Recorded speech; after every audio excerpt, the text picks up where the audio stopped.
Believe me when I say I saw none of this coming when I first touched down in the state of California 27 years ago.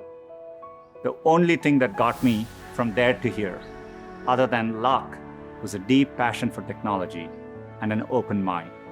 So take the time to find the thing that excites you more than anything else in the world. Not the thing your parents want you to do, or the thing that all your friends are doing. Hello everyone, and congratulations to the class of 2020, as well as your parents, your teachers, and everyone who helped you get to this day. I never imagined I'd be giving a commencement speech with no live audience from my backyard, but it's giving me a much deeper understanding for what our YouTube creators go through. And I certainly never thought I'd be sharing a virtual stage with a former president, a first lady, a Lady Gaga, and a Queen Bee, not to mention BTS. I don't think this is the graduation ceremony any of you imagine. At a time when you should be celebrating all the knowledge you've gained, you may be grieving what you've lost. The moves you planned, the jobs you earned, and the experiences you were looking forward to. In bleak moments like these, it can be difficult to find hope. So let me skip right to the end and tell you what happens. You will prevail. That's not really the end of the speech, so don't get too excited. The reason I know you'll prevail is because so many others have done it before you. 100 years ago, the class of 1920 graduated into the end of a deadly pandemic. 50 years ago, the class of 1970 graduated in the midst of Vietnam War. And nearly 20 years ago, the class of 2001 graduated just months before 9/11. There are notable examples like this. They had to overcome new challenges, and in all cases, they prevailed. The long arc of history tells us we have every reason to be hopeful. So be hopeful. There is an interesting trend I've noticed. It's very conventional for every generation to underestimate the potential of the following one. It's because they don't realize that the progress of one generation becomes the foundational premise for the next. And it takes a new set of people to come along and realize all the possibilities. I grew up without much access to technology. We didn't get our first telephone till I was 10. I didn't have regular access to a computer until I came to America for graduate school. Under television, when we finally got one, only had one channel. So imagine how awestruck I am today to be speaking to you on a platform that has millions of channels. By contrast, you grew up with computers of all shapes and sizes. The ability to ask a computer anything, anywhere, the very thing I've spent my last decade working on, is not amazing to you. That's okay. It doesn't make me feel bad. It makes me hopeful. There are probably things about technology that frustrate you and make you impatient. Don't lose that impatience. It'll create the next technology revolution and enable you to build things my generation could never dream of.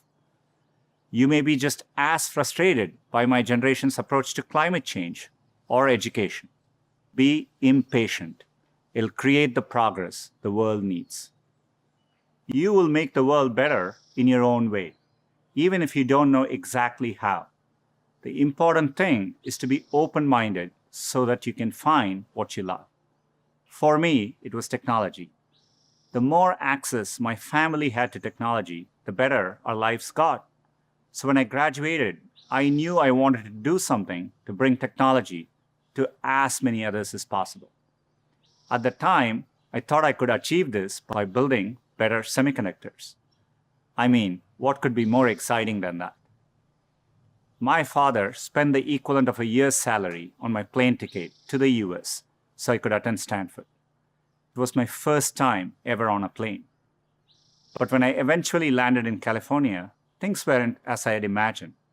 America was expensive. A phone call back home was more than $2 a minute, and a backpack cost the same as my dad's monthly salary in India. And for all the talk about the warm California beaches, that water was freezing cold.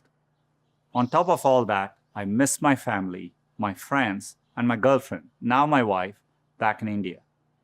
A bright spot for me during this time was computing. For the first time in my life, I could use a computer whenever I wanted to. Completely blew my mind. And at that same moment, the internet was literally being built all around me. The year I arrived at Stanford was the same year the browser Mosaic was released, which would popularize the World Wide Web and the internet. The summer I left was the same summer that a graduate student named Sergey Brin met a prospective engineering student named Larry Page. These two moments would profoundly shape the rest of my life. But at the time, I didn't know it. It took me a while to realize that the internet would be the single best way to make technology accessible to more people. And as soon as I did, I changed course and decided to pursue my dreams at Google.